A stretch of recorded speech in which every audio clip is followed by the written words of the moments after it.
Welcome to the Church Leaders Podcast, conversations with today's top ministry leaders to help you lead better every day. And now podcasting from scenic Colorado Springs, Colorado, here's your host, Jason Day. Hello, friends, and welcome to the Church Leaders Podcast. I'm your host, Jason Day, and this week's episode is absolutely stellar as I had the chance to talk with John Sanders, church planter and lead pastor of the Rescue Church in South Dakota. John is also the founder of the Small Town Big Church Network and hosts the Small Town Big Church podcast, both of which focus on creating community and providing inspiration for pastors and ministry leaders in small and rural towns.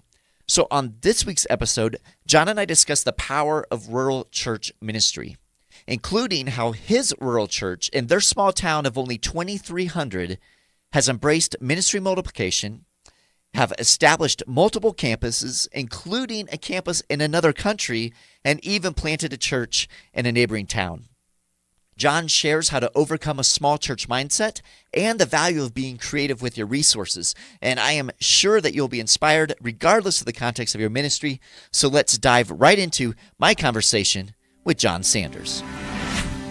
John, welcome to the Church Leaders Podcast. I'm excited to have you with us and look forward to today's conversation. Thanks for taking the time. Man, I'm so thrilled to be here. Thank you for having me. Awesome. Now, John, you pastor, in fact, I'm not even going to share your context. I'm going to let you share your context. Why don't you give our listeners a little bit about where you pastor and kind of the context of what ministry is for you, because that's really what we kind of want to use as a jumping point to jump into our conversation today. Yeah, my Twitter handle is @ruralpastor, and that's exactly where and what I am. We are in rural South Dakota, and really that's kind of an unnecessary qualifier because when you say South Dakota, it's pretty much rural, right? So we're in a small town called Flandreau, South Dakota, and it's about 2,300 people. And we have a multi-site church called the Rescue Church that has really a vision to reach, many rural communities with the gospel of Jesus Christ. But that's really our focus, is the small town rural setting. Awesome. Now, how long have you been there, John? 14 years, going on 15. Awesome. Very cool. Now, you say that you have a multi-site church, and I imagine a lot of people are thinking a town 2,300, rural town. That's a big vision to go multi-site, So what does multi-site look like? What does that model look like for you and your team as you're doing ministry? Yeah. Well, here's what I can tell you, stepping back just a little bit. When I got called into ministry, and it really was a calling, I ran from it, and God outran me, So I knew He wanted me in ministry. At the time, years ago, I was working as a career firefighter in Peoria, Illinois. And when I surrendered to ministry, my next question was like, okay, God, I'll go into pastoral ministry. Where do you want me? And it's a long story, how He connected me to this little town of Flandreau, South Dakota. But when He showed me South Dakota, I thought, you got to be kidding me. Like rural, small town South Dakota, are you serious? But we obeyed, and we moved here in 2004. And all I knew coming here was that God was calling us to plant a church, right? And so I didn't come here with any intention of a multi-site church. I didn't even know what multi-site was. I didn't even know it was a thing when we got started back in 2004. But here's kind of the story, is that God did so much more in a short period of time. I mean, I thought it was going to take a lifetime to accomplish the goals that I had set. And within about 5 years, we were, established and self-supporting, and we'd even moved into a permanent building. And all of this stuff, I thought we were just never going to be able to accomplish. And yet God did it. And so what led us to multi-site was a season of kind of prayer and fasting where I was asking God, what does the next stage look like? And after probably 4 or 5 months of praying like that and just asking God to show me, where are we going from here? I was on vacation with my family back in 2009. And here's kind of how I describe it.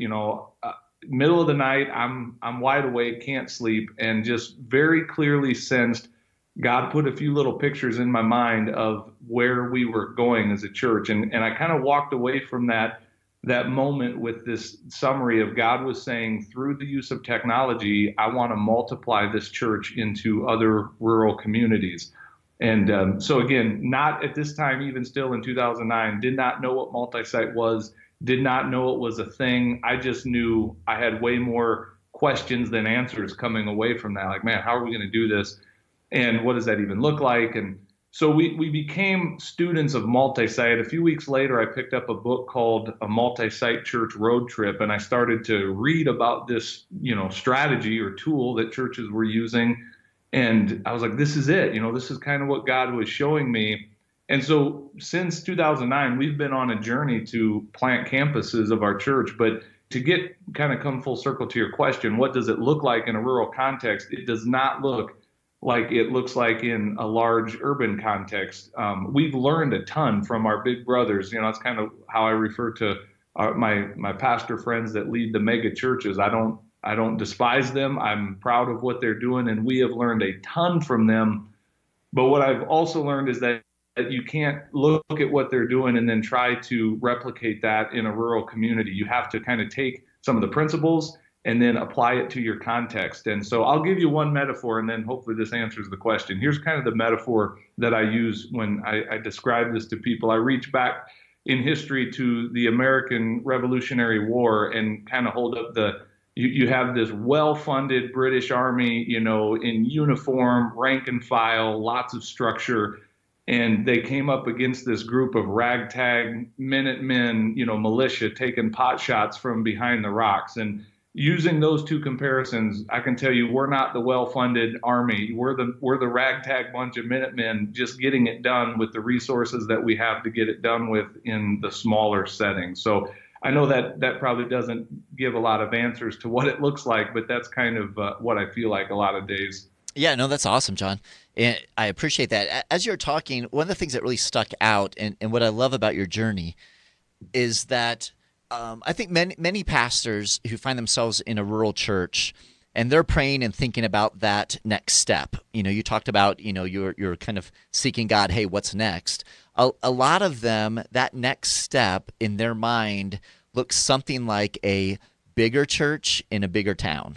Right? Yeah, absolutely. Yet the vision that God gave you is much different from that. So can you kind of talk us through maybe some words of encouragement to pastors who are sitting there who've been doing like you were doing for several years, ministering in a rural church, and kind of have these visions of, once I do my time here, then I'll get up into, a bigger church, into a bigger town with more people.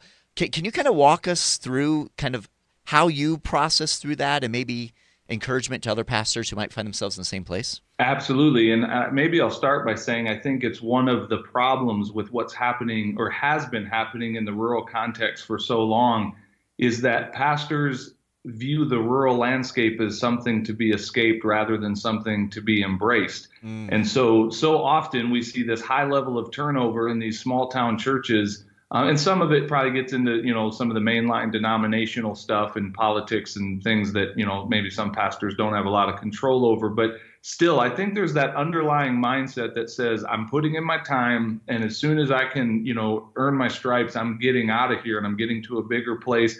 And really what's, I think, behind even more than that is this fundamental belief that God doesn't do big things in small places. He does big things in big places. So we want to get to those big places and see all of that.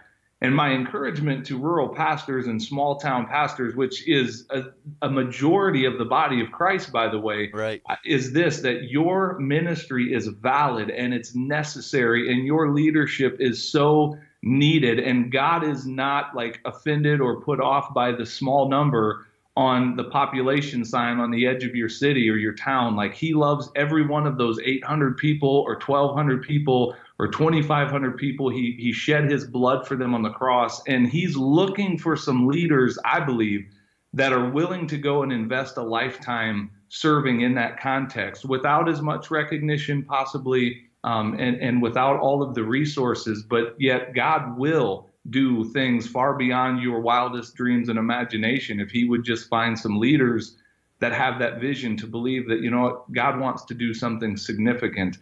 And I'm not saying that God is going to use every small town pastor to build a megachurch in that small town. Like, let's just be real. In a town of 1,200 people, you're not going to have a 25,000 member church, right? But God still is going to use you to have an eternal, significant impact in the lives of people if you'll give yourself to that. So the cool thing is this, and here let me connect it to multi-site because I don't think every pastor should be multi-site. I definitely don't think that. But I've had people over the years tell me, I've had pastor friends of mine question, John, are you where you're supposed to be? Because if you went to a big city, you have the, charisma and the leadership ability to build a big church. Like you could grow a big church in a big city. I've been told that. And believe me, there's moments where you kind of lean into that voice a little bit and think, yeah, what if I would have gone to, Dallas or Miami or some cool place like that?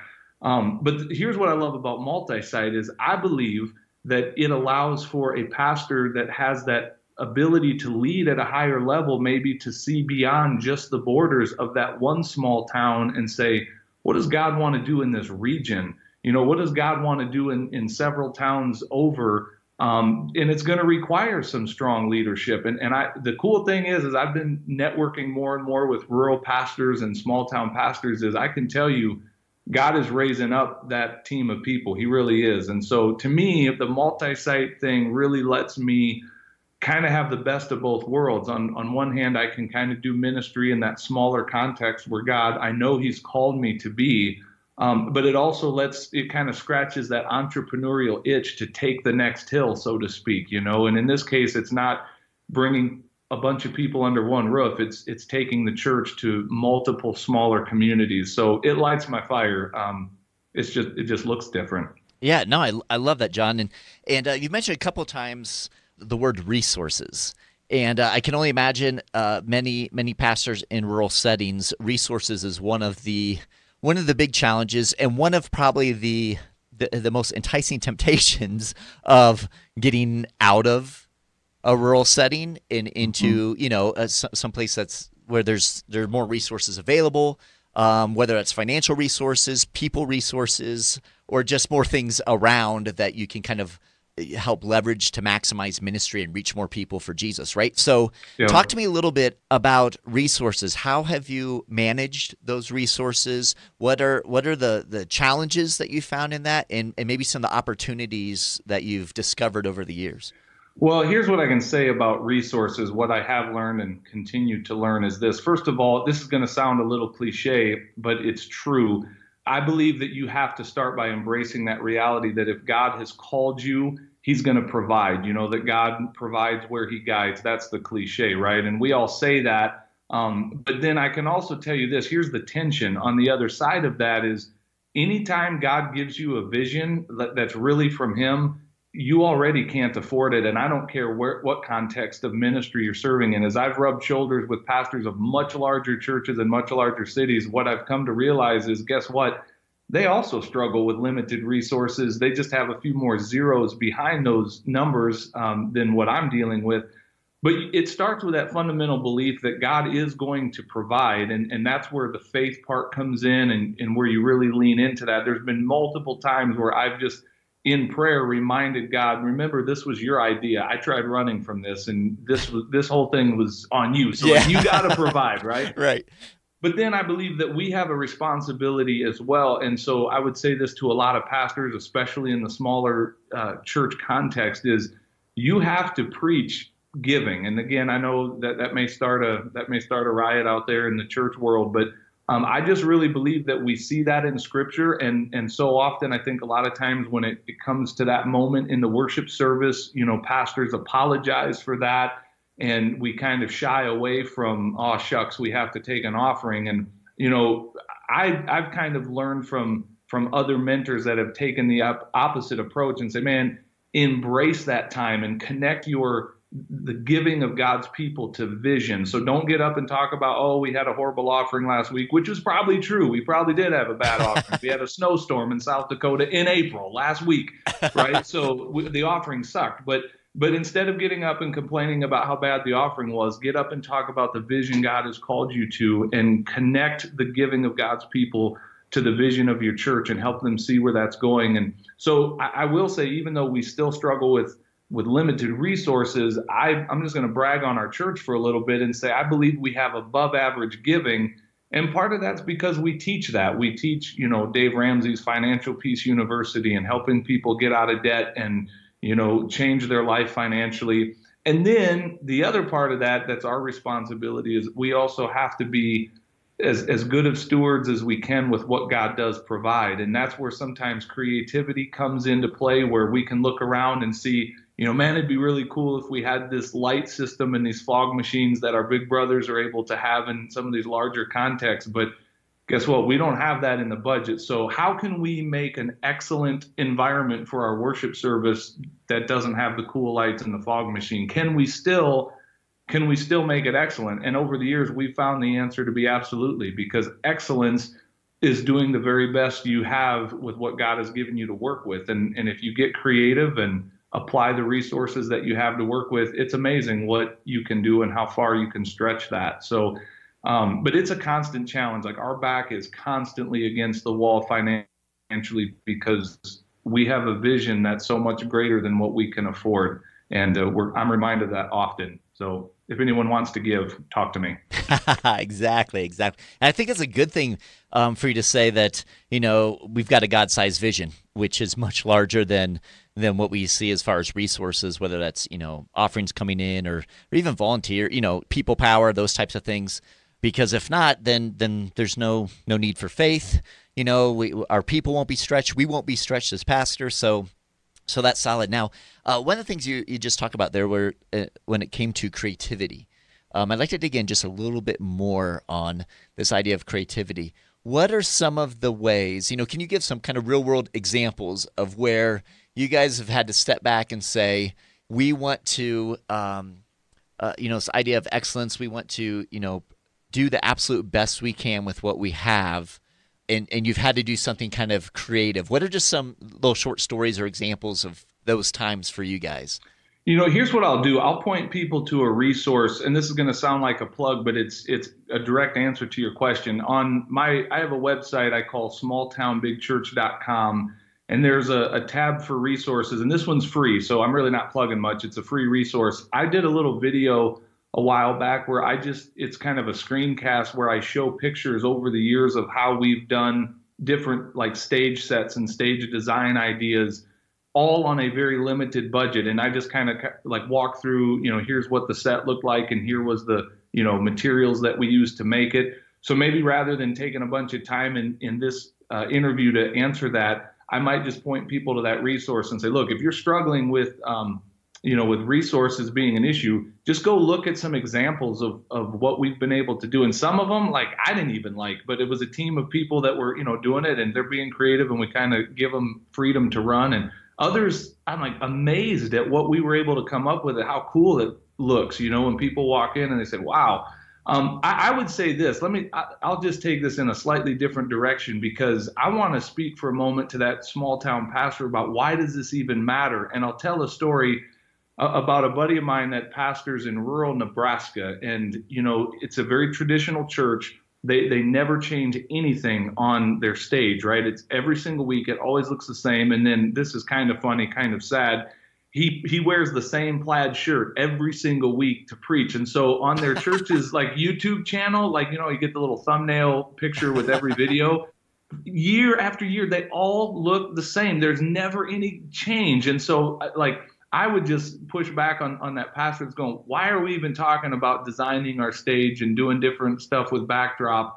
Is that even necessary? And to me, that's where I just want to kind of reach through the microphone and shake that pastor awake a little bit and go, man, this is what it looks like to have a rural mindset. We gotta shake that up a little bit. So I know I'm not directly answering your question, but I can just tell you that basically anytime we want to do anything cool, we have to come to the drawing board and go, okay, this is what we want to do, but now how can we do it in our context? Here's one I will give you. This isn't about stage design. It's more of an event. We were dreaming about doing some kind of an Easter egg, thing. And I wanted to take a page out of some of the playbooks of these bigger churches that are able to do like an Easter egg drop from a helicopter, right? well, where are we going to find a helicopter in rural South Dakota? It's very easy just to answer right away and go, well, we can't afford that. Like, that's not possible. But when you have that as the culture of your team, you start to think, well, how can we do this? If that's the vision, if that's what we'd like to see happen, let's do it. And long story short, like, we found one of the farmers in our church actually had a helicopter for their aerial, application of, spraying their crops. And we were able to make it work. Now, was it as awesome as a huge helicopter? I'm going to say yes, because we drew thousands of people, literally thousands of people from our region in all of the campuses that we were doing that event. I think we did it for about 4 different years. And it's just an example where, okay, it might not be able to be done exactly how we'd love to do it, but if you get creative and look at the resources that you have, we were able to pull it off and do it with excellence and drop, I think the last year we dropped like 40,000 eggs or something like that from the sky. And it was just incredible. So I don't know if that answers your question or not, but you're always going to be limited. So you got to get creative. That's all. No, that definitely answers the question, John. And even more than just answering it, that's a great example and just kind of the heart behind it. And then we'll definitely link up to your blog, to that resource in the show notes for this episode, because I think that's even cooler than the two of us talking about it, is for people to be able to see real life examples of how your church got creative and did some cool things. And just as an encouragement and perhaps an inspiration, even pastors are able to share some of those photos and say, hey, this is another rural church, with their team, their volunteers, say, hey, this is another rural church. They're out there doing it. Let's be creative. Let's think outside the box. Let's make it happen. Yeah. And at the very, least, it might just make you feel a little bit better about where you're at, because you may look at those pictures and go, oh, I thought we were struggling until I saw where these guys are. So, I mean, it's just real. I'm just showing you, like, this is our stage. This is what it looks like. So you'll quickly see, I've had people reach out over the years and, hey, can we come and see what you're doing? And I'd love to, give you a tour and show you around. But I always kind of say, not joking, like, be prepared to be fully unimpressed, when you get here. It's small town, it's rural setting, but we're doing the best we can with what we have to work with. So yeah, check it out. That's awesome, brother. Great stuff. Now let's move a little bit from resources to structure, get kind of nuts and bolts, because I'm sure a lot of people are listening and have been, hearing you talk about this idea of multi-site in rural churches, rural communities. So what does that structure even look like for you? And one of the key components there, I'm thinking, is as far as leadership as well. So how are you structured as far as your actual campuses, in different communities? How far away are they from, where you started, there in your town in South Dakota? And then how do you provide leadership to those? Just kind of talk us through a little bit of that. So I'll kind of give a little background. When I came and planted this church with my wife and young kids back in 2004, we just came from a very traditional Baptist church, and I did not know, like, that bylaws and that kind of thing were important. It was never anything I had given any time or attention to. So when we came out here, we just kind of copied and pasted our sending churches, documents, their bylaws and that sort of thing. And essentially, we effectively had a congregationally led style of church governance. And I'm not going to poke around too hard here and cause another riot in the body of Christ, because there's a lot of debate over this. But what I learned from a lot of pastors that lead larger churches, what they were able to teach me is that, hey, look, we're not structured that way in terms of our leadership is not a congregationally led model where the congregation gets together and votes and is ruled by, Robert's Rules of Order and, committees and quorums and all of that stuff. And so as I was learning that, about the same time, we were starting to kind of follow this vision into multi-site. And what we did back in 2011 was I really used our vision to hold that up almost as a shield to say, hey, look, church, we need to probably rethink our bylaws. And I'll just make a long story very short by saying that our church took a unanimous vote and adopted a new set of bylaws that effectively did away with our congregationally led form of church governance and established more of a pastor-led, staff-led set of bylaws. Now, is that required to be multi-site? Probably not. But I just really held that up and said, man, if we're going to be spread out over multiple distances, how is this going to work following our current bylaws to bring all of our church together and vote on land purchases and staff hires and all of the things that our old bylaws called for. So I know that, a lot of pastors may wonder, man, how do you get that done in a unanimous way? And we could talk more about that. But to simplify it, to say our bylaws are set up in such a way that I'm the lead pastor and I have a leadership team around me and I have a staff that serves alongside of me. And most of our church decisions are made at those levels, at the staff level and at the leadership team level. We no longer have any need to get together and vote on everything, as a church. So in terms of how our actual multi-site portion of it is structured, again, my title is kind of that of lead pastor. And ideally, what we'd love to have is a campus pastor in every one of our locations. That's really our goal, that when we launch a new site, we have a, kind of what we would call the traditional campus pastor model, if there is such thing as a traditional campus pastor role. But he's that face of the place. He's that person that really brings the shepherding and the organization, the administration of that local campus. My role as the lead pastor is I do, the feeding and the leading piece. So most of the communication comes from me. Now, over the years, we've modified that to where, if we have campus pastors that really feel like they're called to preach, and if we recognize that call in them and really see that they're gifted at that, then we allow our campus pastors to preach as well. We all preach the same message. But we've got some campus pastors that really, that's not their gift. That's not what they seek to do. So in those cases, we're a video venue in, as far as the message portion goes in those sites. You asked about, where and how far apart our campuses are. So we've got one in Flandreau, and then about 20 miles away, we have another one in a little town of 600 people. That town is called Coleman, South Dakota. We had one 30 miles south of us in a town called Garrettson, and we planted that campus. And then here last fall, we spun that off as its own independent church under the leadership of the campus pastor who planted it. The story there, he basically came to our leadership and said, I really feel like God's calling me to that senior pastor role. Would the Rescue Church consider letting me pastor this group of people? And so, we prayed about that and just decided that the healthiest decision there would be to release that entire campus as its own church under his leadership. So we kind of view that as a church plant, where we use multi-site to ultimately get a self-supporting independent church off the ground in that community. So that's no longer under our umbrella.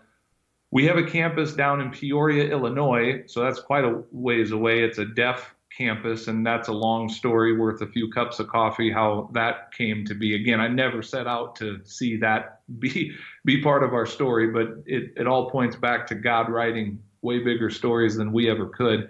And then we have another campus all the way down in Jamaica, the country of Jamaica, and again, another God story of how that came to be.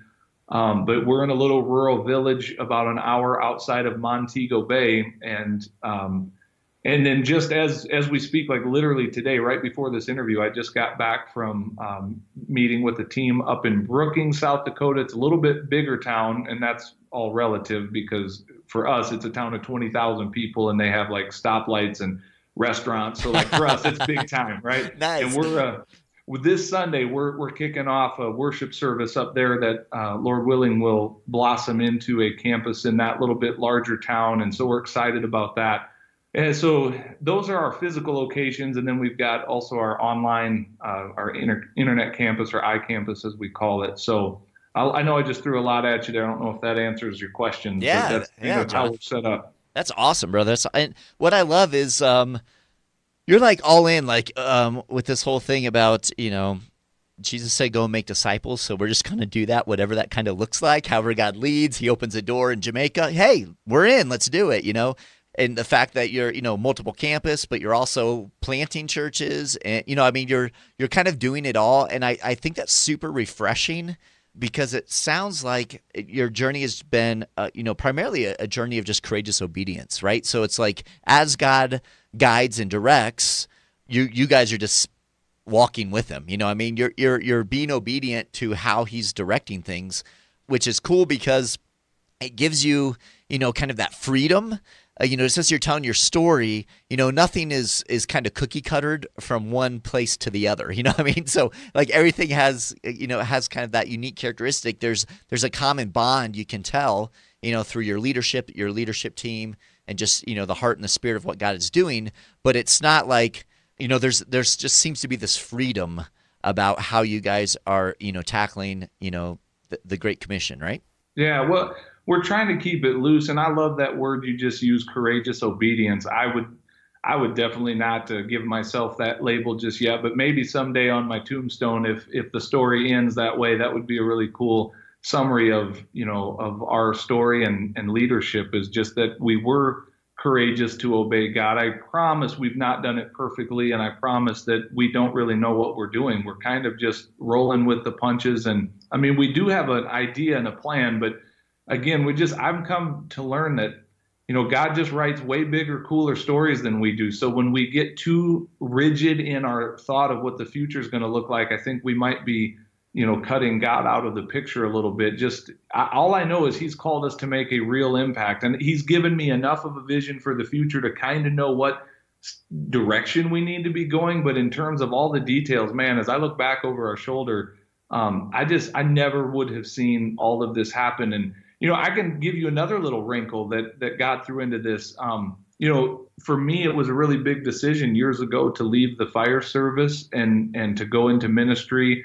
I felt like that was a huge sacrifice to leave a job that so many people are lined up waiting to get, working as a firefighter. And long story short, a few years ago, God opened up another door of opportunity for me to enter back into that world for the city of Sioux Falls. So now, and again, that's a long story that we could drill down into, but just where God invited me to step back into something on a full-time deal. So now, in addition to being a full-time pastor for the last almost 3 years now, I've been back in that world as well, working as a full-time firefighter for the city of Sioux Falls. And it's like just this incredible thing where God, it's that Psalm 37:4 says, delight yourself in the Lord and he will give you the desires of your heart.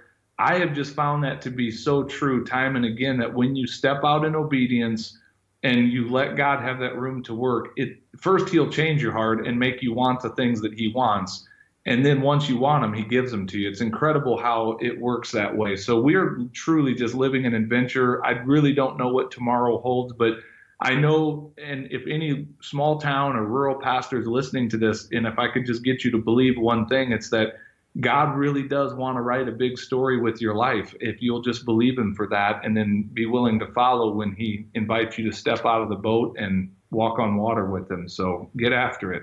I love that, brother. That's so good. And I think that's great, kind of some final words of encouragement to those pastors who are listening, and in your whole story and just your demeanor, your humility, brother. I so appreciate, love it, and just how you've let God do what God wants to do, and you and your team and your church and your leadership. It sounds like you've been very blessed. I know that there are all kinds of challenges I'm sure that we could talk about, and there are, probably some lost sleep here and there and some things that, as we all in ministry have to face, but just overall, just it's super encouraging to hear just your heart in the midst of all this and just really how God has been at work. So it's just great stuff, man. Thank you so much. Yeah, we appreciate having you here on the Church Leaders podcast. And as I mentioned, we'll link up to your blog, to those resources you mentioned, those types of things through the show notes. But if people want to connect with you, John, other ways through social media, or how could they kind of connect with you a little more? Yeah, I'm on Facebook and on Twitter. Facebook is probably the big one. Really, I guess if I could plug this one, really the best place to connect with me would be on Facebook at the Small Town Big Church Network. It's a closed group or a private group, however you say that. But for the last 3 years, I've done a podcast called the Small Town Big Church Podcast. And really the stuff we're talking about here is what I drill down into every week, either sharing stuff that I have learned or am still learning about rural ministry, or sharing other stories of success from around that rural landscape. That's really what you can find if you listen to that podcast. And then that Facebook group is just a place for small town and rural church pastors and church leaders to connect. And encourage one another, share ideas, ask questions, complain about our church people, that kind of thing. Actually, we don't do too much of that, but it's a great place to connect. So if people want to connect with me, I'd say look me up in that group on Facebook is probably where we're going to have the most amount of interaction. But if you want to email me, it's john@smalltownbigchurch.com. And you can put some of those links in the show notes, and I'd be happy to answer questions or, support you, encourage you in any way that I can. Awesome, brother. Yeah, we'll definitely get those links out, and I'm super excited. Thank you for making yourself available and just for being with us today. Great stuff. It's exciting to see. I'm excited to see how God continues to write that great big story and how you and your team live into it. So thank you for being with us, John. My pleasure. Thank you so much.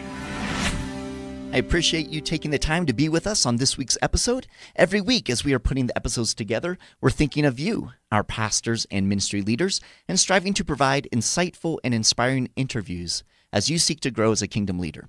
So we hope you're finding value from the Church Leaders podcast, and if so, we'd certainly appreciate you taking a few moments to head over to iTunes and leave us a review.